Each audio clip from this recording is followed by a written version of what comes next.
Welcome back to ABC News Live First. Today, the DNC heads into day 3 after a ceremonial roll call nominating Vice President Harris and Governor Tim Walz. Now, Vice Presidential nominee Tim Walz is set to take the stage tonight to introduce himself to the nation. I want to bring in Democratic strategist Kaivan Shroff, along with ABC News contributor, former Trump administration official Sarah Isgur for more. Thank you both for coming on. Kaivan, Democrats say hope is back on the menu at the DNC, and we've seen this theme not only at the DNC, but with the campaign now in general. Do you think that focus on optimism could backfire with voters who aren't feeling particularly optimistic about their situations right now? I don't really think hope can ever backfire.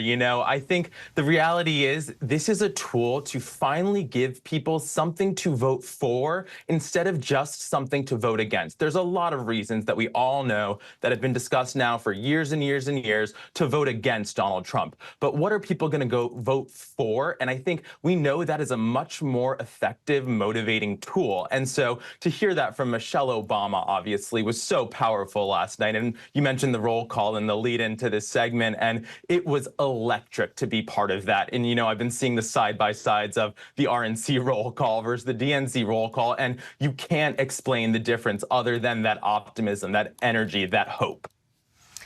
And Sarah, Trump, meanwhile, has been very focused on immigration, crime, the economy as he hits up the battleground states this week. But not a lot of mention on issues where he's not as strong in the polls. Do you think he needs to address those issues like abortion, for example? I mean, part of this is that the Trump campaign needs to be able to reset this race. They've allowed Harris to take on that change mantle, something that was so effective for Donald Trump in 2016. Really, where the Harris campaign has been most effective is being able to paint Donald Trump as more of the same, despite the fact that Harris is currently in the administration. That's a real challenge that the Trump team doesn't seem to have a handle on. They want this to be about policy. Harris has not really had the pressure to go into those interviews to answer some of the questions about her own evolutions and changes on her policy stances. That's up to the Trump campaign to do that.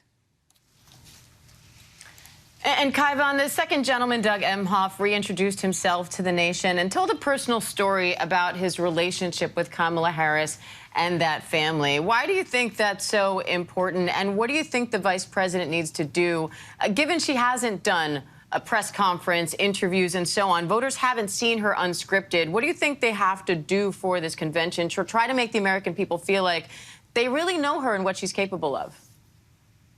Well, I think it was a beautiful moment, and I'm a 90s kid, and I just feel like Doug gives such Doug energy, if anyone knows that old cartoon Doug. But he's just such a nice guy, and I think introducing himself and his family and how Kamala Harris came into that family and is a mom, Mamala, as they call her, and how she engaged with his daughter and their daughter, I think those were powerful moments, especially as you have Trump and J.D. Vance attacking anyone that doesn't have that sort of white Christian nationalist idea of what a family should be and look like. And, Vance going on about childless cat ladies and criticizing her for not having kids. She does have kids. She is a parent and she is a mother. And that is a really important part of the story of electing her the first woman president. So we've heard about her from her childhood friends earlier this week. And then we got to hear from Doug. And of course, we're getting to learn also about VP nominee Walz and his family. And there was a cute moment when, Obama was talking about how he wears flannel that's actually his, not bought for him by some political consultant, and his wife Gwen was in the audience going, "That's true." So I think it's just charming, and part of the joy we were just talking about is, joy is a human emotion. So the humanity piece is really critical, and we don't see that on the GOP side. Sarah, we've also seen Republicans speaking at the DNC. In contrast, most of Trump's own cabinet members wouldn't speak at the RNC. So are you concerned about Republicans who feel they have no place in this party anymore if Trump's at the head of it? The Trump campaign should be concerned about where this race has gone over the last few weeks. Obviously, this is the convention Democrats were dreaming about, could only dream about after that debate with President Biden. Now you're seeing the enthusiasm numbers change, voter registration numbers that once favored Republicans registering to vote, now favoring Democrats.